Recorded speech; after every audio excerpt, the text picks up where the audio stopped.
शुभोदय। मैं आपकी गायत्री टीचर। मैंने आप सभी को मिर्च मसाला पाठ का चित्र और ऑडियो भेजी थी। मानती हूँ आप सभी ने सुना होगा, तो आपको कुछ न कुछ उस पाठ के बारे में जरूर मालूम होगा। तो आज हम मिर्च मसाला पाठ का अभ्यास करेंगे। पहले हम शब्दार्थ को देखेंगे। शब्दार्थ मैंने शब्दार्थ का भी फोटो भेजा है आप लोगों को, चाहे तो आप देख सकते हैं। कसम यानी सौगंध, शपथ, प्रमाण करते हैं ना। बात को पचाना यानी किसी बात को छिपा लेना। बात को पचाना यानी किसी बात को छुपा देना। वो किसी के सामने मत बताना, बताकर छुपा, बिना बताए छुपा के रखते हैं ना, वही क्या है? बात को पचाना। पेट फूलना यानी किसी बात को कहने के लिए उत्सुक होना। जैसे कि मैंने ऑडियो में बताया है, किसी बात को जल्दी किसी को बताने की जो उत्सुकता होती है उसे कहते हैं पेट फूलना। राज यानी रहस्य, यानी किसी के सामने सभी के सामने कहने वाली बात नहीं होती तो उसे राज कहते हैं, रहस्य कहते हैं।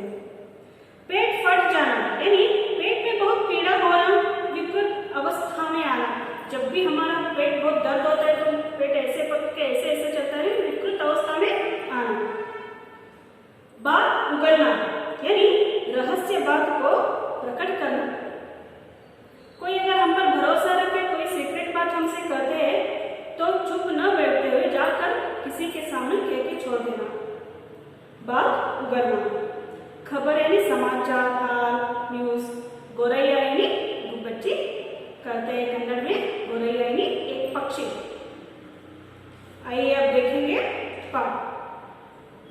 पाठ 2 मिर्च मसाला देखेंगे। मिर्च मसाला क्या है?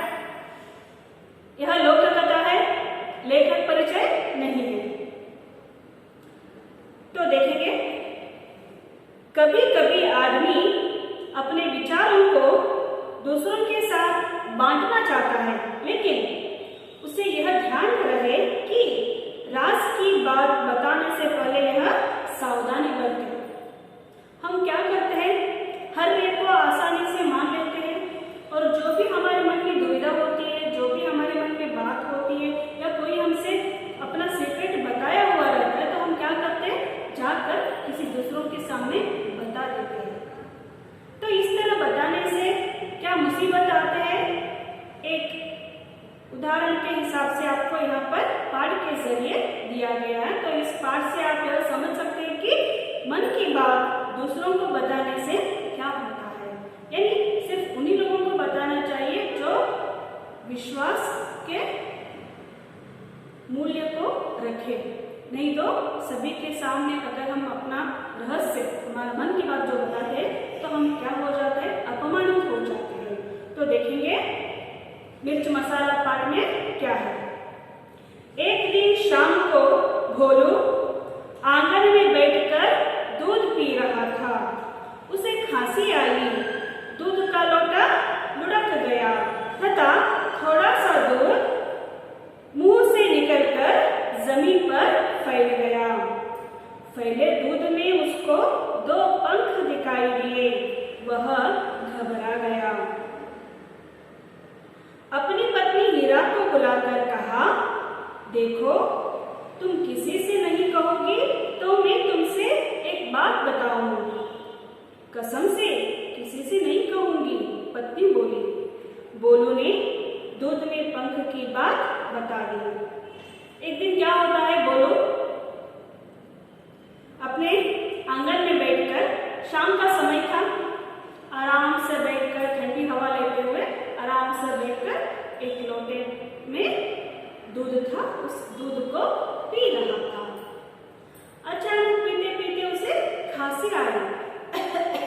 खांसी आई तो वो मुंह से कुछ दूध नीचे गिरा तथा लोटा जो था हाथ में वो भी लुढ़क कर, फिसल कर जमीन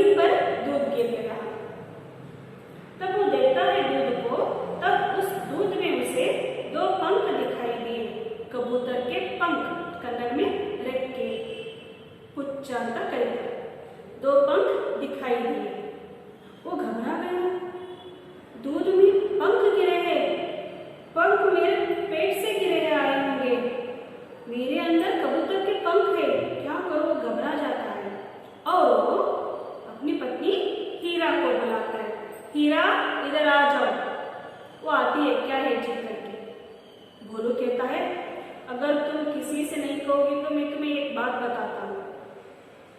हीरा कहती है कसम से किसी से नहीं कहूंगी, बताइए। तब भोलू क्या करता है, हीरा के सामने सारी बात बता देता है। मैं बैठकर दूध पी रहा था, मुझे खांसी आ गई और दूध जमीन पर गिर गया और गिरे हुए दूध में 2 पंख दिखाई दिए।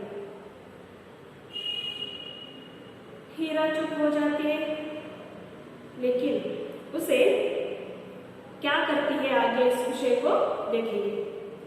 हीरा इस बात को पचा न पाई, उसका पेट फूलने लगा। अपनी पड़ोसन चंपा से कहा, एक राज की बात है, जानती हो आज क्या हुआ? उनके मुंह से कबूतर के पंख निकले, बहुत सारे। मुझे चिंता हो रही है, पर किसी से मत कहना। चंपा बोली, तुम भी किसी से मत कहना, लोग बात का बतंगड़ बना दे। भोलू अपनी पत्नी हीरा को बता देता है दूध में पंख की बात को। पत्नी है तो बताना ही पड़ता है, लेकिन वो पत्नी चुप नहीं बैठती, क्योंकि वो विषय उसके मन में रखकर चुप रहने को उसे नहीं हो रहा था। उस बात को वो सुनकर उसका पेट फूलने लगा।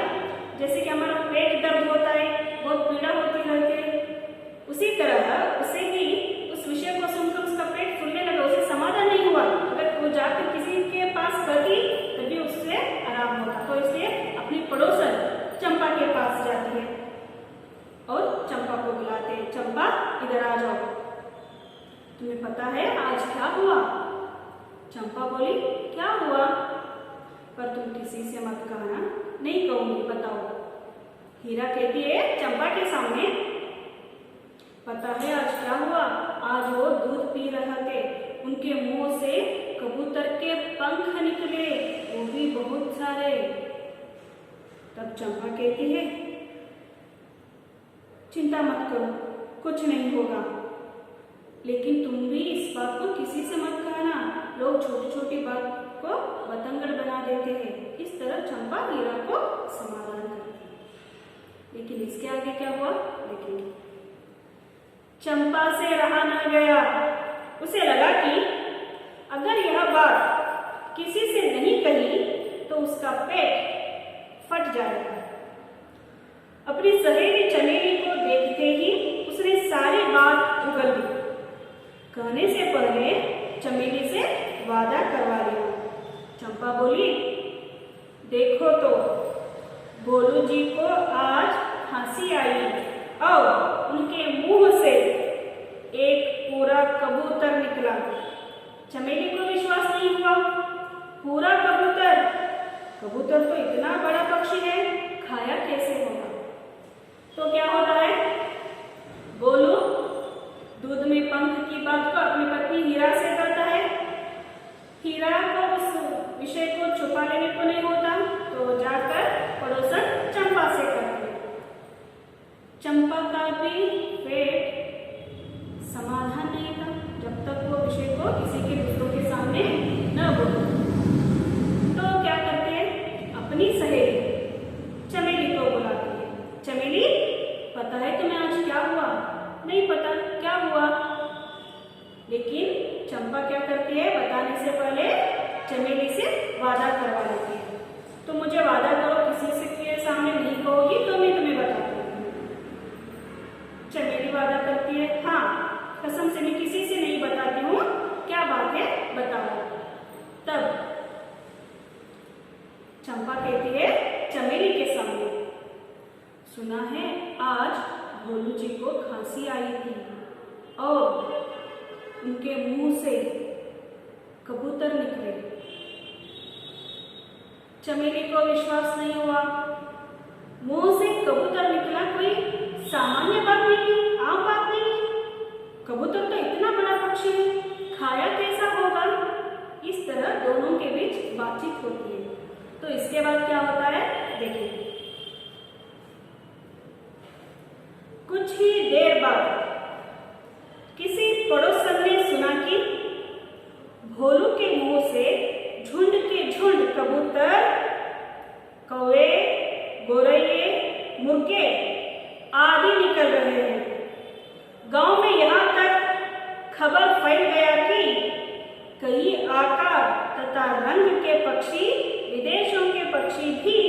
भोलों के मुंह से निकल रहे हैं और इन पक्षियों से आकाश भर गया है, राई का पहाड़ बन गया है। देखा, थोड़ी ही देर में गांव में एक खबर फैल गई कि भोलों के मुंह से झुंड के झुंड कबूतर, कौवे, गोरैये, मुर्गे आदि पक्षियां निकल रहे हैं और वो भी रंग बिरंगी पक्षी, देश विदेश की पक्षियां भोलों के मुंह से निकल रहे हैं। क्या ये कोई मान सकता है कि मुंह से पक्षियां निकलते हैं?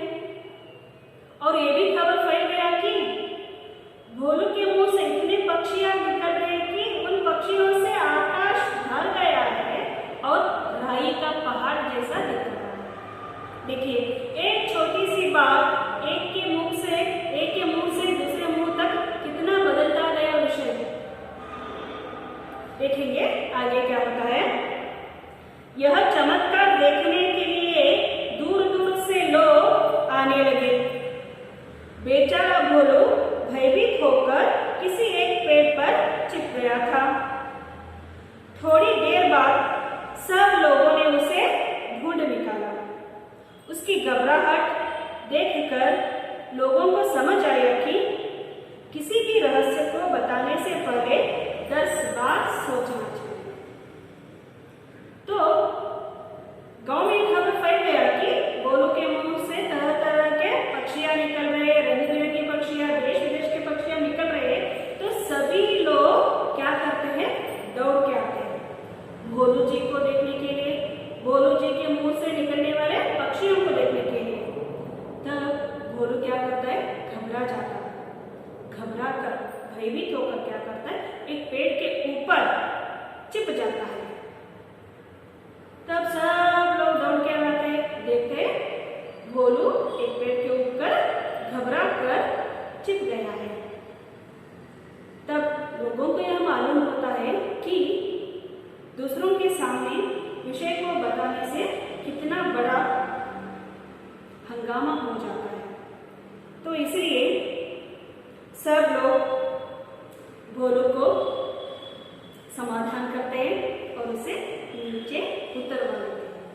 देखिए, एक के मुंह से दूसरे मुंह को कितना विषय बदलता हुआ जाता है। इसलिए जो भी आकर आपके सामने कोई भी विषय बताता है तो उसे आसानी से मानना नहीं चाहिए। कन्नड़ में एक वाक्य है, प्रत्यक्षವಾಗಿ कंडरू प्रमाणिसी ನೋಡಬೇಕು ಅಂತ। यानी हम आंखों से देखने पर भी विचार करके हमें निर्णय लेना है कि यह विषय सही है या गलत है।